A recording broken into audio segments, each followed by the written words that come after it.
It's a freezing February midnight in northern France.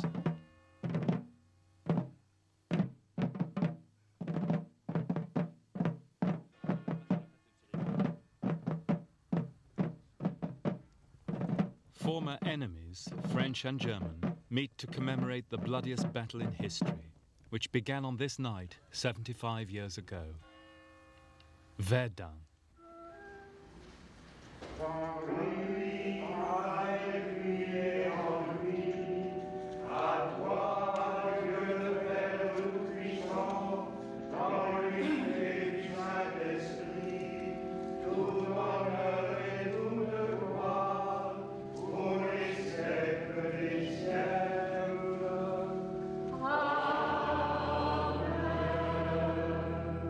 The tragedy of the First World War is etched into the collective memory of European people.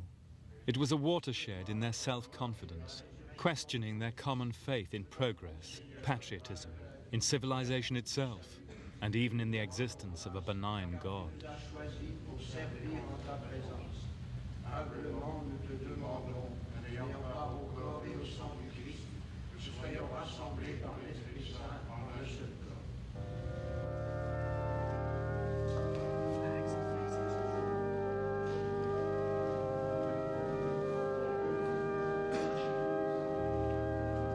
Under the flags of past battles, the old familiar rituals of Christian sacrifice take place.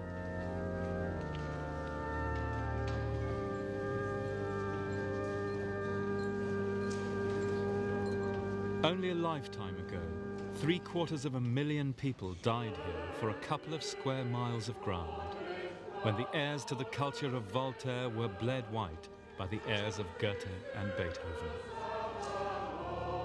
A memory still terrible, but fading now as only the very old remain to remember the pointlessness of it all. Those of us born later can only imagine. We that are young, said Shakespeare, shall never see so much, nor live so long.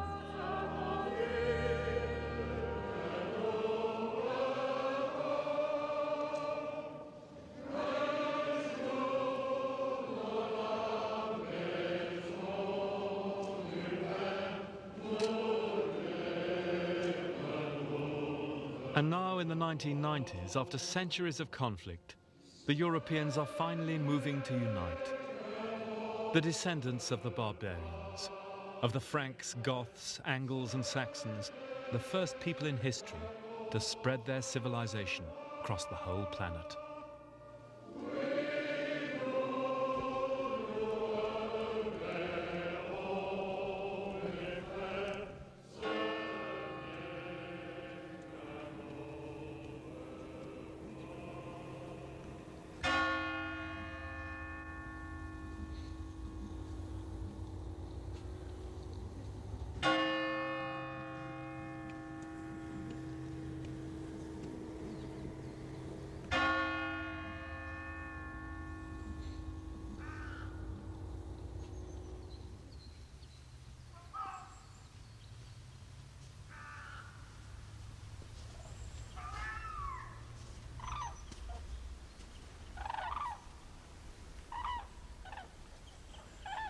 The battlefield of Verdun is the most poignant reminder of how a supposedly rational and humane civilization can descend to terrifying violence and irrationality, all in the name of civilization.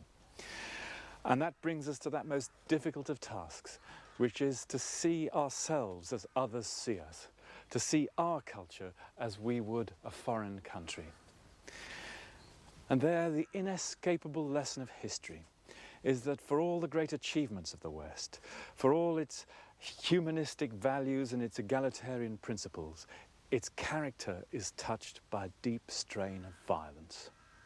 And that's the paradox which confronts us as we look to the future of civilization, at a time when all across the world, the values of the West are supposed to have triumphed.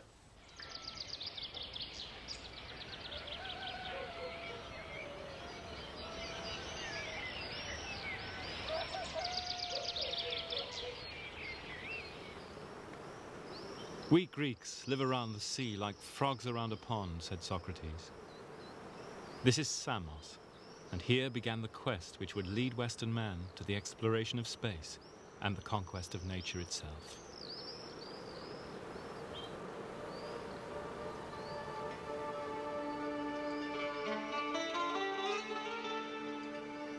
Here for the first time, Western man speculated on the composition of the universe, observing the geometries of nature.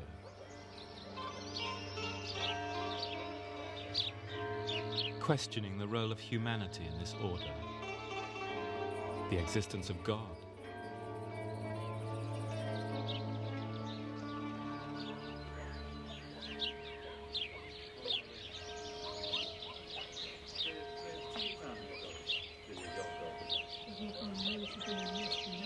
On Samos and its neighbouring coasts were born the scientists who laid the foundations of our modern view of the universe.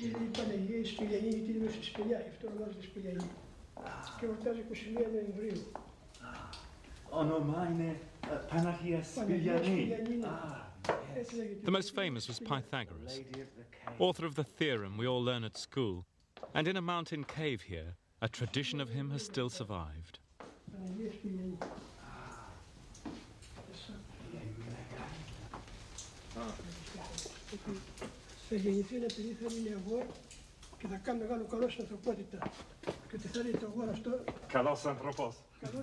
It might sound like a simple folk tale, but the tradition was first recorded not long after Pythagoras' day, and it contains an important kernel of truth, that for all their brilliant qualities of mind, the Greeks had to borrow from Africa and Asia to create their civilization.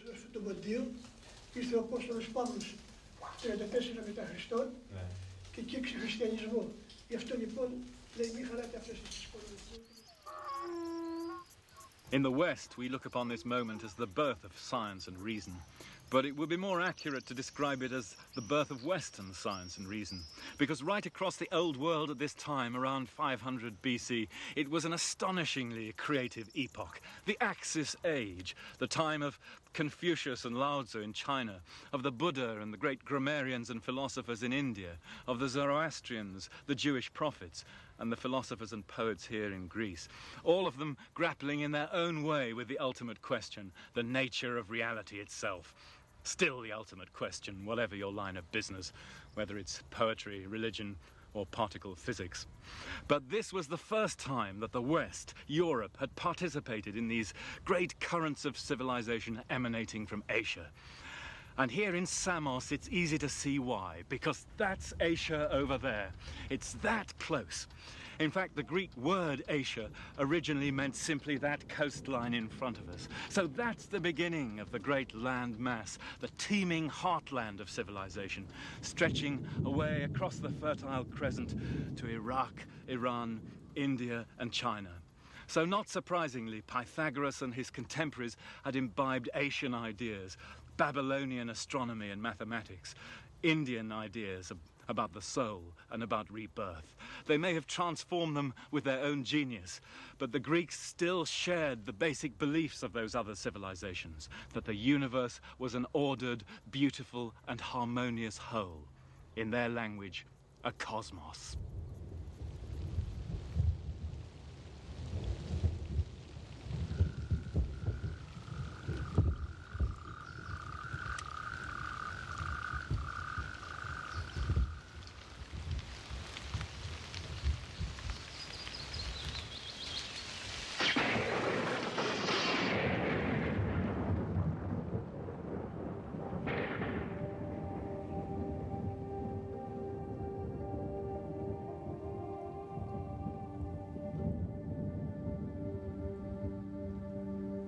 Man is by nature a political animal, said the Greeks. The new scientific view of the world was the catalyst for a new politics, democracy. And the first democracy was Athens. Buildings of classical Athens, like the Parthenon, are monuments to that new order.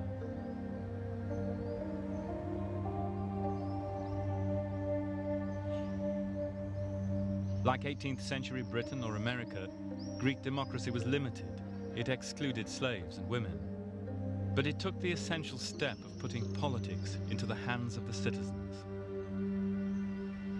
That was what the Greeks called politismos, civilization.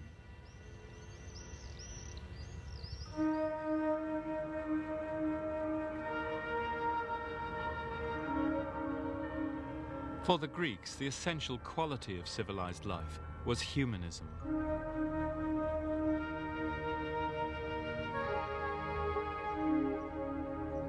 The idea that man is the measure of all things, that the fulfillment of each individual's potential was the goal of civilization. This idea permeated all the legacies in art, philosophy, and literature which the Greeks bequeathed to our modern world.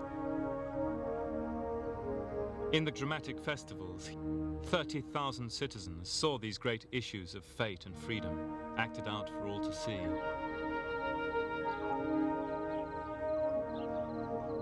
The Greeks understood early on that civilization is fragile, that it is a hard thing to maintain an open society, that the irrational will always threaten to burst out in human life with terrifying force, no matter how noble a society's ideals.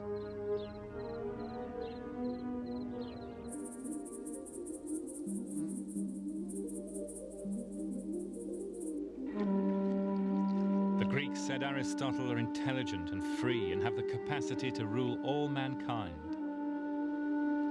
And in the 4th century BC, under Aristotle's pupil, Alexander the Great, they invaded the Near East.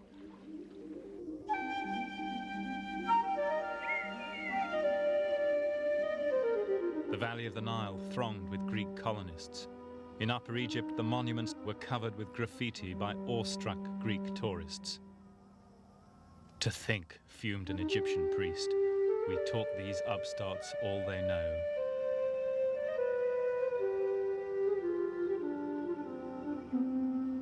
And at Luxor, in the inner shrine of the ancient Egyptian temple, striding like a pharaoh of old, is the violent golden boy of Western history, Alexander himself.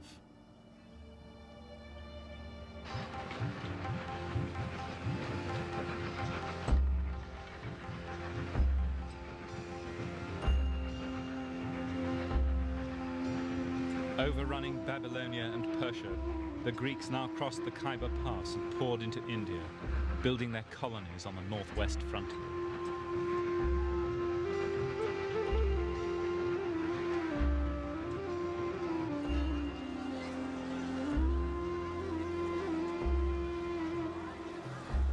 Alexander's successors went further still.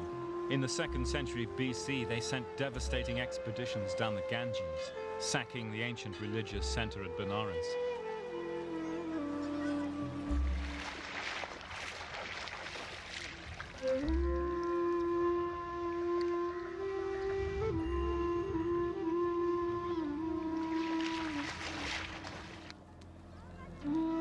And at the little village of Kosambi is graphic evidence of the trail of destruction.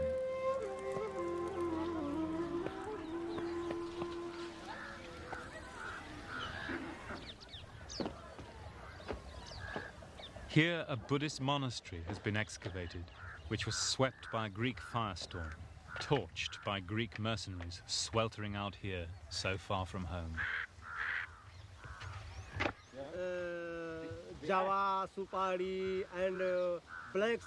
These were terrible times, said the Indians. The vicious but valiant Greeks ruined our land with fire and famine, killing women and children, and even our cows. Such was the first time the West went out to the world.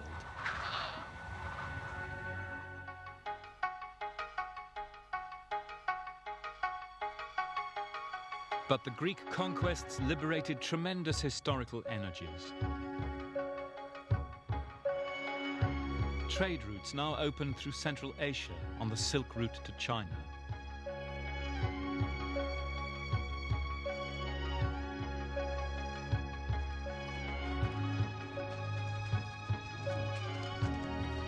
In earlier times, said the historian Polybius, the world's history had been a series of unrelated episodes. But from now on, history becomes an organic whole.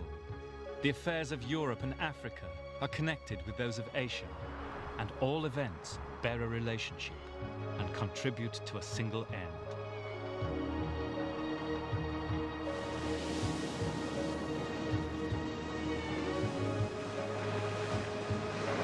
Riding the monsoon winds, Greek and Roman merchants now sailed into the Indian Ocean to trade in spices.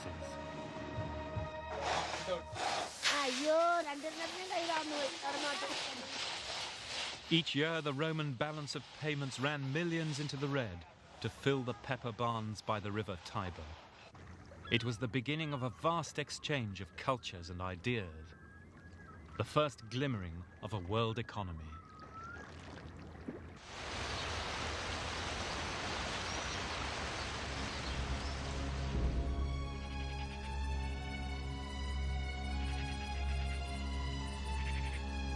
The Romans had united the Mediterranean world, conquering the Iron Age cultures of Europe, along with the sophisticated city dwellers of Greece, Syria, and Egypt.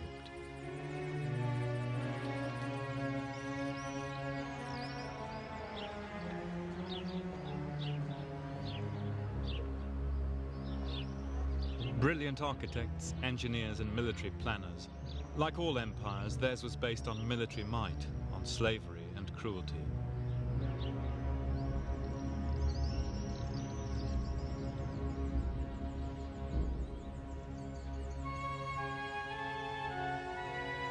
At its height, the empire extended from Hadrian's Wall in Scotland to the Persian Gulf, and you could call yourself a citizen of Rome, whether you lived in Manchester, Athens, Luxor, or even briefly Uruk in the baking south of Iraq.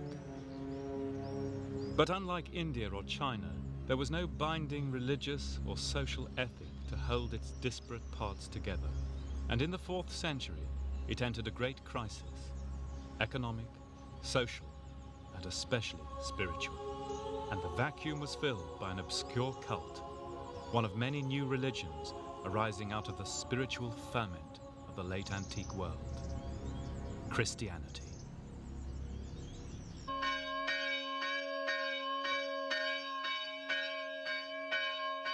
In Egypt in particular, a form of Christianity developed which would exert a profound and lasting influence on the Western mind: monasticism.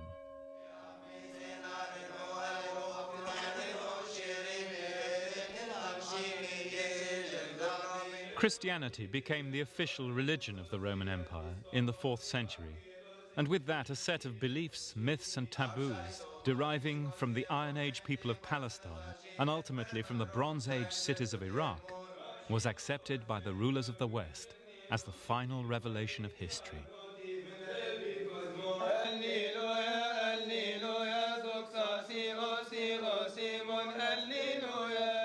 And even though the Roman Empire itself fell to the northern barbarians in 410 AD, this sense of historical mission was never lost.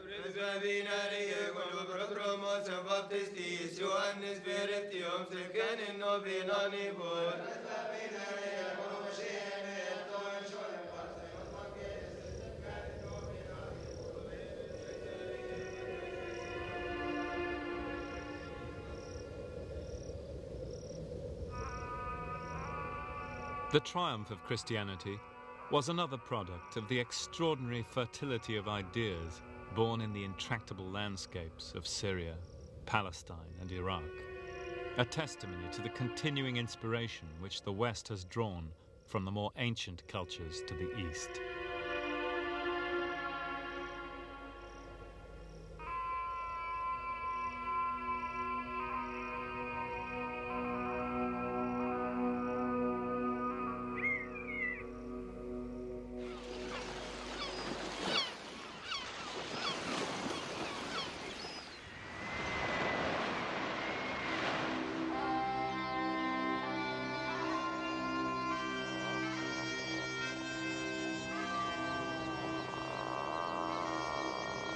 After the fall of the Roman Empire, tribes of Germanic barbarians made their new home in the ruined provinces.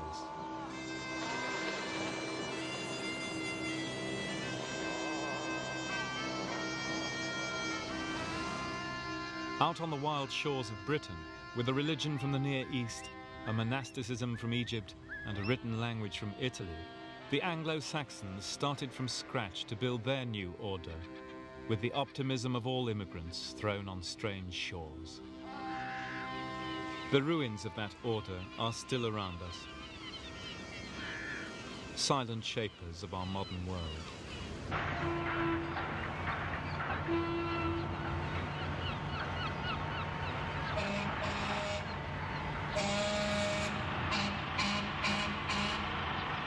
Here on the River Tyne in Northumbria, the searcher for that past has to travel back through many histories, through the ruins of later empires built on coal, steel and ships.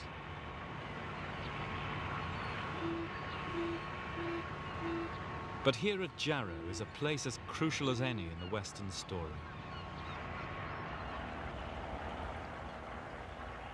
To get to it now, you have to cross muddy slakes and reclaimed slag tips. Here in the monastery of St. Peter and Paul, the first great history of the West was written, which spelt out the West's view of its own destiny. The author was a monk here, the Venerable Bede. Bede was the first to use the Anno Domini system of dating history from Christ's birth, which is now used throughout the world. The books written here give clues to his time. The biblical hero David, for example, was a model for the rulers of the barbarian West. Portrayed as the teacher of his people, the psalmist, he's a reminder that the great Western tradition of social legislation and welfare comes not from Greece or Rome, or even the Victorians, but from the Dark Ages. And here's David with the spear of God waging just wars against non-believers. Put the two ideas together and you have the ideal Western ruler from the Crusades to the Gulf War.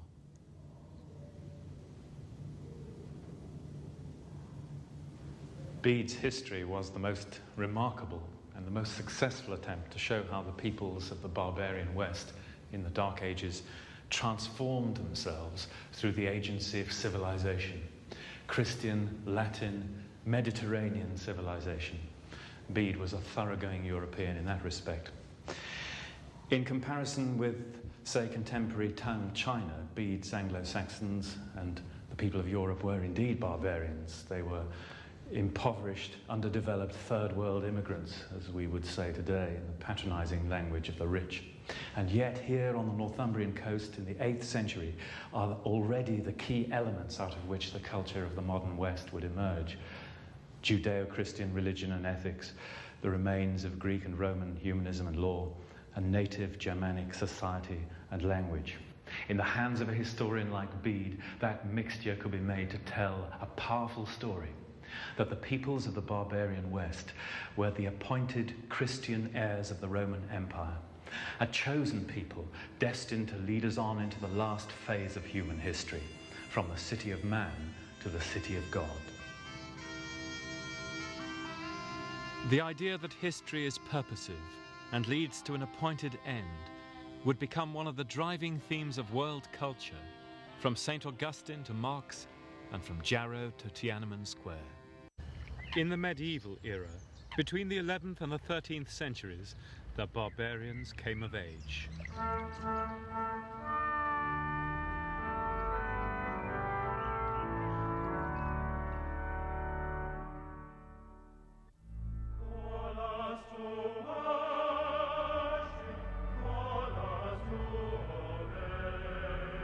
They created the greatest epoch of art and architecture which the world had ever seen, the age of cathedrals.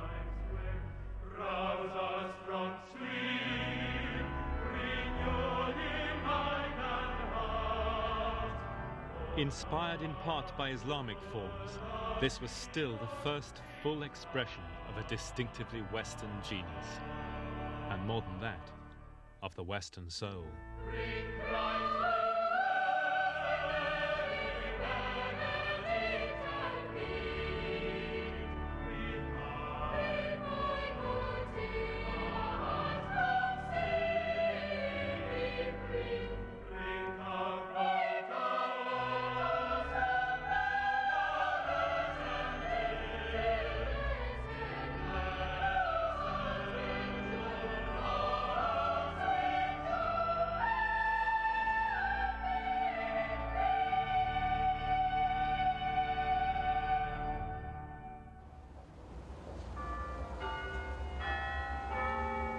But even during the cathedral age, social forces were at work, which would eventually loosen the hold of the Church of Rome on the former barbarians.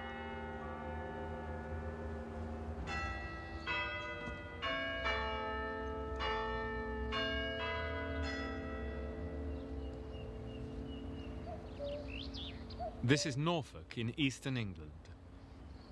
Here, 800 years ago, changes can be detected in ordinary people's lives, which would have a crucial bearing on the future.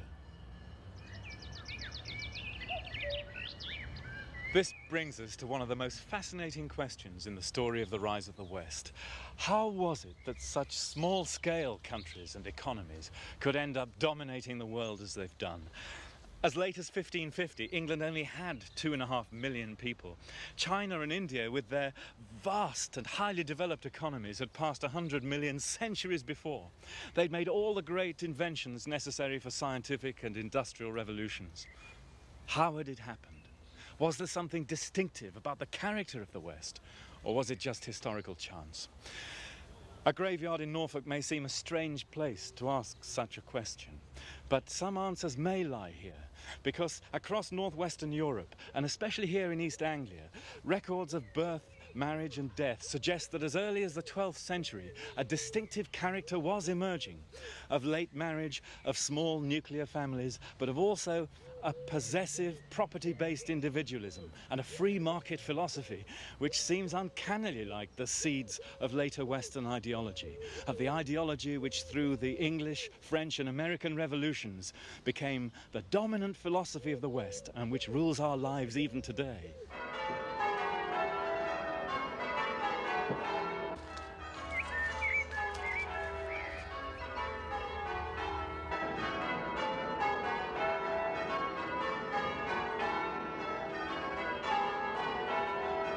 In parts of Western Europe, men and women were already marrying in their late 20s and having small families.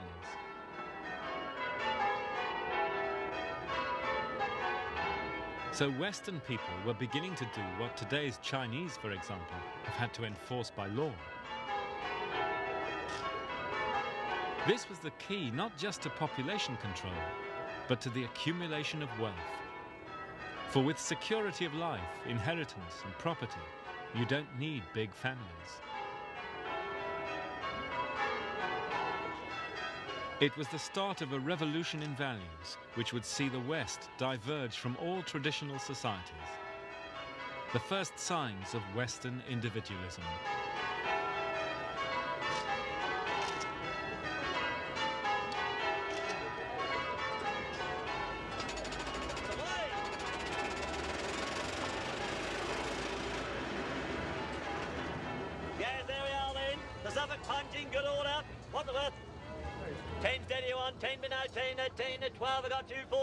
And individualism is the key to the Western conception of freedom.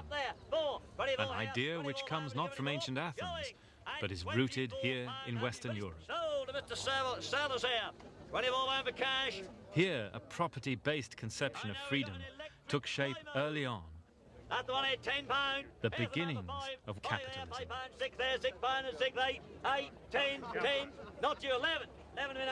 So here for the first time we meet modern Western people, economically free, property-owning, upholders of individual rather than collective values. It was a philosophy which would inherit the earth. Every time I call a name out, you'll have to edit that out because they're all on Taxford. Right.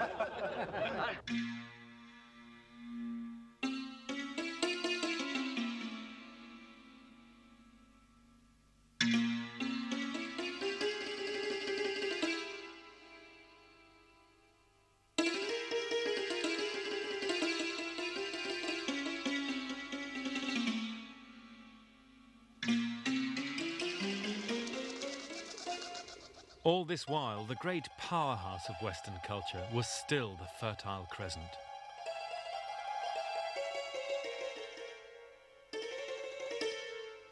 For the Muslims inherited the legacy of the ancients, and it was in medieval Baghdad that the first great attempt was made to bridge the religions of East and West.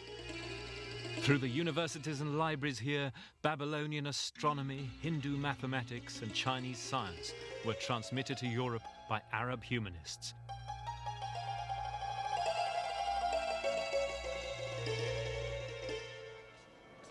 It was one of the great multicultural epochs of all time.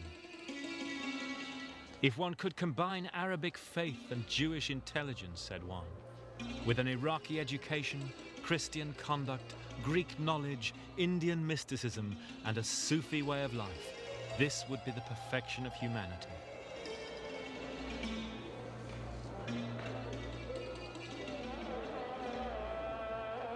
That dream still stands as one of the greatest of all declarations of faith in an international civilization.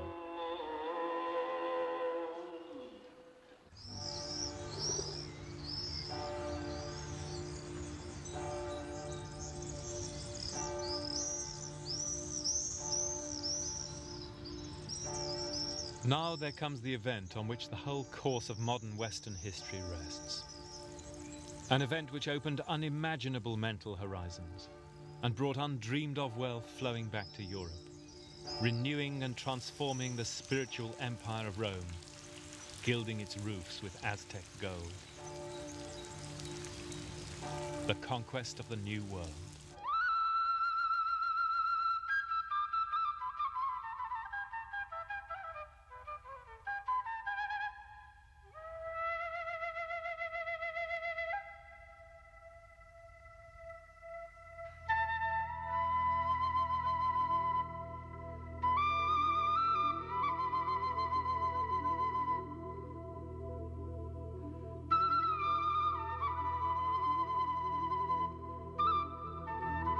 From Mexico to the Andes, the Europeans appropriated the almost limitless resources of the New World, studying its landscape with the churches of Christian gods.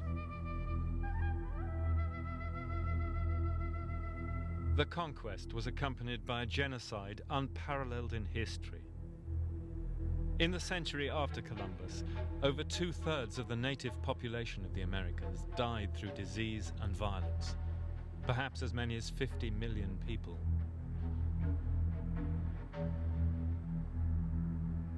Columbus wrote to the Queen of Spain, "Our European civilization will bring light to the natives in their darkness, but for ourselves we will gain gold, and with gold we will be able to do what we want in the world."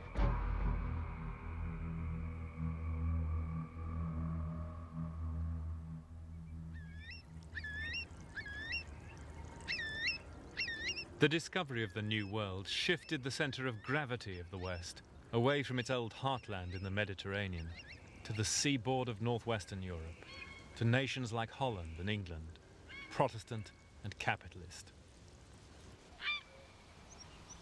Here in Malden, a small port on the east coast of England, is a symbol of that age, the intact library of a 17th century scholar, Thomas Plume, who endowed the professorship of astronomy at Cambridge.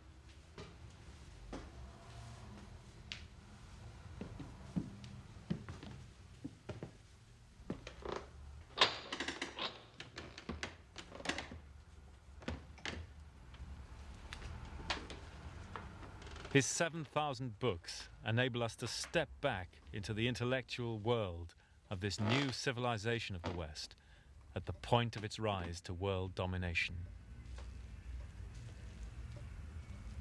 Here are translations of Greek and Arabic science. Here's Galileo's vision of the cosmos. Descartes anatomizing the marvels of the human body.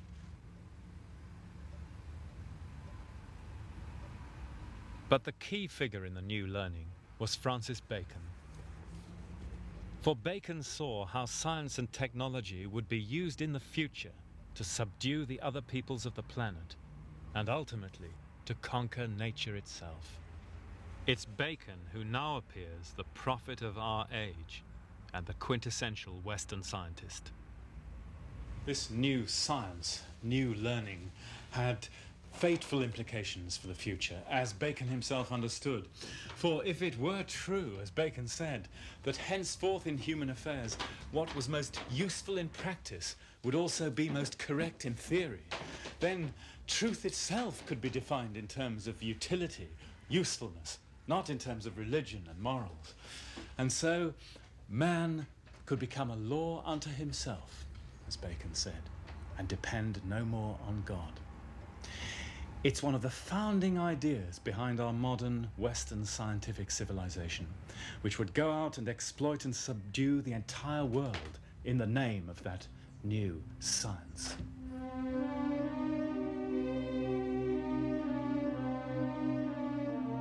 Now the workings of the human body would give up their secrets. The stars and planets could be measured. The world itself subjected to Western definitions of time and space. Mapped on a meridian based on Greenwich. And when the Jesuits first showed the Chinese a map of the whole world, they were taken aback by the knowledge of these so-called barbarians. Up till then, said one, they'd printed maps of the world in which China was all. But when they saw the world so large, and China only a corner of it, they knew in truth that their world had changed.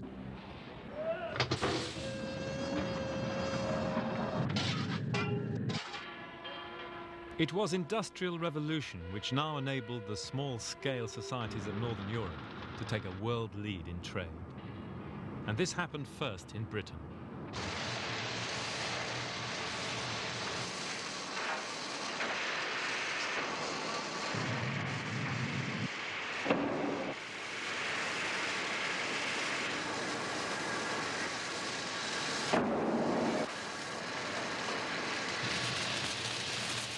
Hitherto, most of the great technological advances in history had come from Asia. But now the West leapt ahead, its mobile, individualistic populations becoming predominantly city dwellers in a few generations. The effects on human beings and the environment are still being counted. The industrial city has now spread across the landscape of the world, from the plains of India to the Yellow River in China. But it began here in Manchester. Its great buildings, like the Town Hall from the 1860s, stand as monuments to the ideals of that new civilization. The statues in the entrance are not to poets or gods, but to men of science, Joule, Dalton, and Rutherford, who split the atom here for the first time.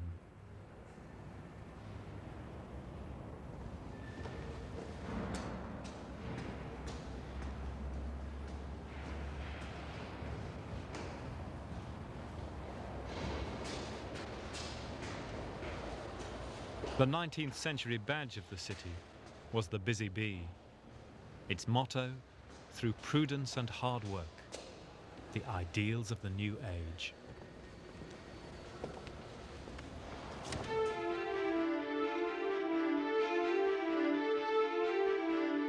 Foreign visitors were deeply impressed by this heroic materialism.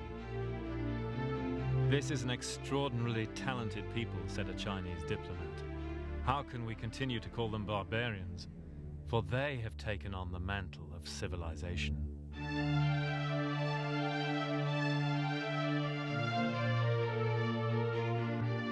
On the ceilings are the emblems of virtually all the countries in the world, countries under the trading dominion of the British Empire, the greatest the world had ever seen.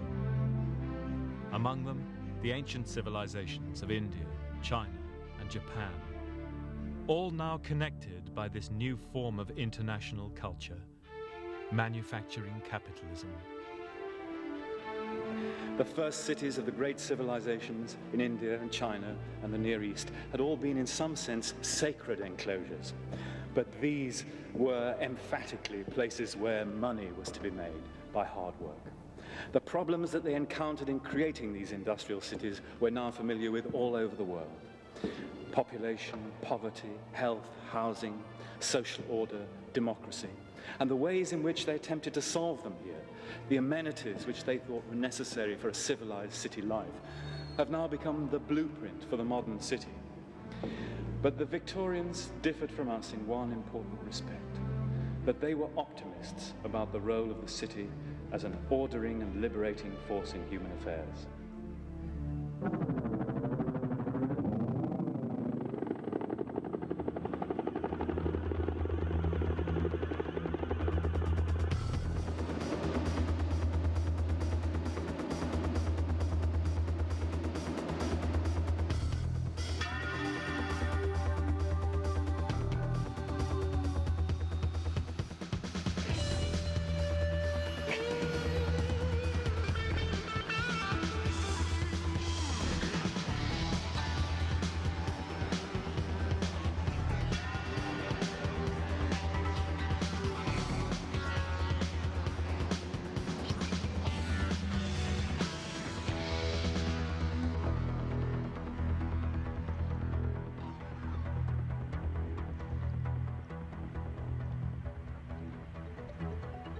It's early summer in Washington, D.C. The leader of the modern West prepares to celebrate victory in the Gulf War of 1991. All around, Egyptian obelisks, Greek and Roman temples proclaim that the United States is the inheritor of the legacy not only of Europe, but of Greece and Rome and Egypt too. Never in history has so much power resided in the hands of one nation. The ideals of this new order are enshrined in marble all around. They're noble ideals. The Lincoln Memorial, modelled on the Parthenon in Athens, commemorates one who through a brutal civil war held on to the ideals of the European Enlightenment, the French and American revolutions. The belief that all are born equal, with equal rights to freedom and happiness.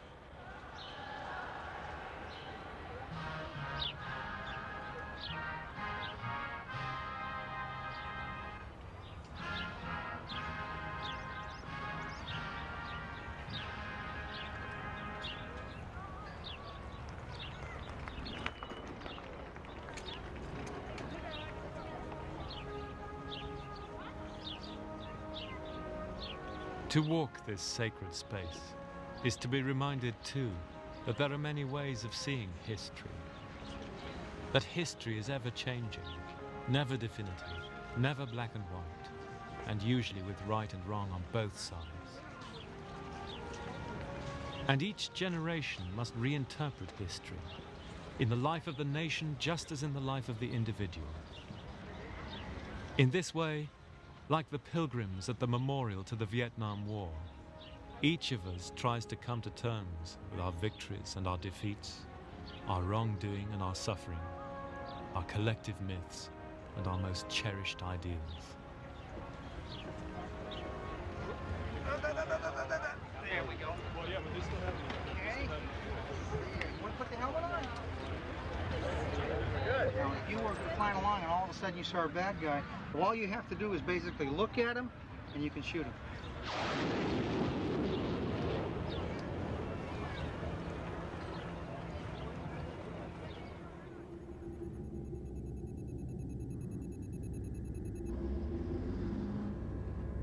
In our time, the astonishing growth of technology and communications has seen the global village arrive. As a world ideology, our own liberal democratic capitalism would seem to have no rival. And yet, throughout the countries of the rich West, there's a growing and profound disquiet. A feeling that the Western way of life itself is no longer supportable morally or practically because of pollution, environmental destruction, and the continuing exploitation of the mass of humanity. If that disquiet is justified, which surely it is, then the great question for the next generation is simple. Are the values of the West alone enough to guarantee the continuing health of the planet? Those values, as we've seen, are writ large in our history. Individualistic, competitive, acquisitive, always pushing outwards, never happy in an empty room, as Pascal said. And yet it's the bearers of that vision of life, the rulers of the West, who hold in their hands the future of the planet. It feels at this moment as if the West, at the very moment of its triumph, has reached that point which comes to all civilizations, when, if they're not to decline, they must transform themselves by learning from others.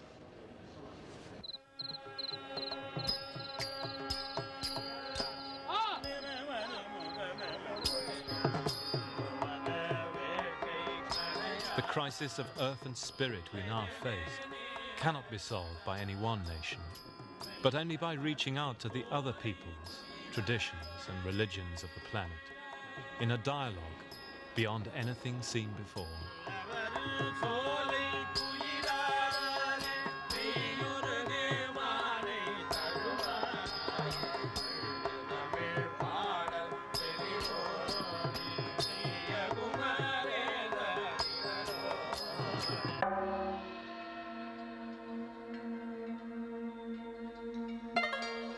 Great alternative traditions are still alive at the end of our destructive century.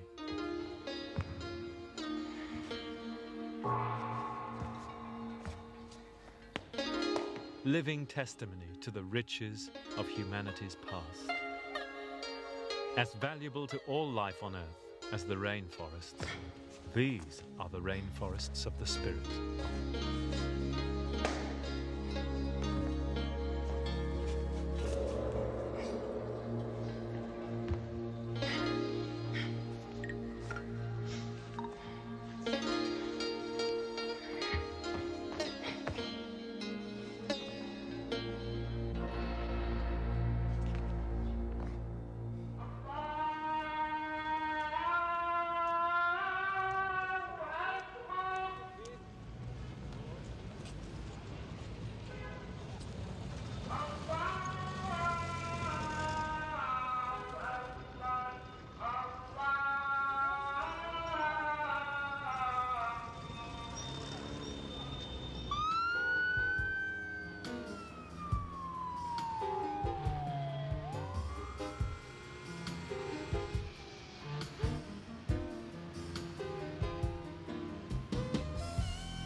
The goal of civilization, said the greatest of all historians, the Arab Ibn Khaldun, is settled life and the achievement of luxury.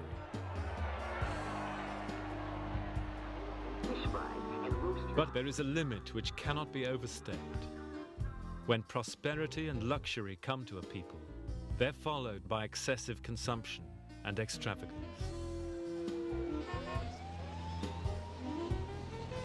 With that, he says, the human soul itself is undermined, both in its worldly well-being and in its spiritual life.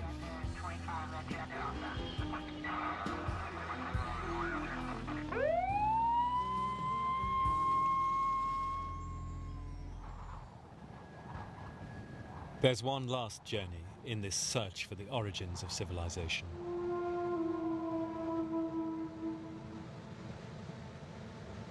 A journey back to the starting point, to southern Iraq, to the Garden of Eden, and to Uruk, the first city on Earth.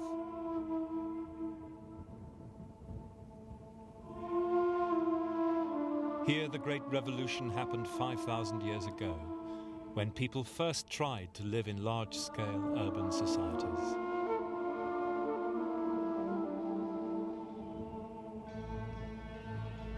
It's now reduced to barren desert by ecological catastrophe. Here, the ancient Sumerians, the creators of civilization, told a myth about its origins. It was, they said, a devil's bargain, for it offered all the joys of life, the arts of music and sex, law, justice, and the noblest ideals of humanity.